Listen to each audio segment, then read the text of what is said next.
আসসালামু আলাইকুম এভরিওয়ান, আশা করি সবাই ভালো আছেন। আজকে আমি কথা বলবো Aveeno baby daily care moisturising lotion নিয়ে। ভিডিও শুরু করার আগে যারা এখনও আমার চ্যানেলটি সাবস্ক্রাইব করে নাই, প্লিজ সাবস্ক্রাইব করে দেন এবং পাশে থাকা বেল বাটনটি ক্লিক করে রাখেন, যাতে আমার পরবর্তী ভিডিও সবার আগে দেখতে পারেন। এবং যারা ফেসবুক পেজ থেকে দেখছেন তারা অবশ্যই ফেসবুক পেজটি ফলো দিয়ে রাখবেন। Aveeno baby daily care moisturising লোশনটি পেডিয়াট্রিশিয়ান এবং ডার্মাটোলজিক্যালি টেস্টেড। এটি শিশুদের নরম ও সংবেদনশীল ত্বকে প্রতিদিন ব্যবহারের জন্য উপযোগী একটি ময়শ্চারাইজিং লোশন, যা ত্বককে আর্দ্র, নরম এবং সুরক্ষিত রাখতে সাহায্য করে। এটি প্রিবায়োটিনের মাধ্যমে ত্বকের স্বাস্থ্য বজায় রাখতে সাহায্য করে এবং ত্বকের প্রাকৃতিক মাইক্রোবায়োমকে পুষ্টি যোগায়। বিশেষভাবে প্রক্রিয়াজাত ওটমিল, যা ত্বককে শীতল করে, আরাম দেয় এবং চুলকানি ও শুষ্কতা কমাতে সাহায্য করে। এটি ত্বকের প্রাকৃতিক স্বাস্থ্য রক্ষা করে এবং ত্বককে একটানা 24 ঘন্টা ময়শ্চারাইজিং রাখে। এটি নবজাতক শিশুদের জন্য উপযোগী এবং এমন একজিমা যাদের ত্বকে একজিমার ঝুঁকি আছে এবং যে বাচ্চাদের খুব সামান্য ব্যাপারেও র্যাশ হয় এবং জ্বালাপোড়া হয়, তারাও এটা ইউজ করতে পারবে।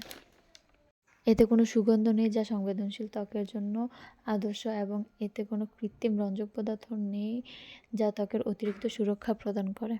এটি পুষ্টিকর, তেলমুক্ত এবং বাচ্চাদের শরীরে দ্রুত অ্যাবজর্ব হয়ে যায়। এছাড়াও এটি ক্লিনিক্যালি প্রমাণিত যে এটি শিশুদের ত্বককে একটানা 24 ঘন্টা আর্দ্র রাখে এবং শুষ্কতা বজায় রাখে।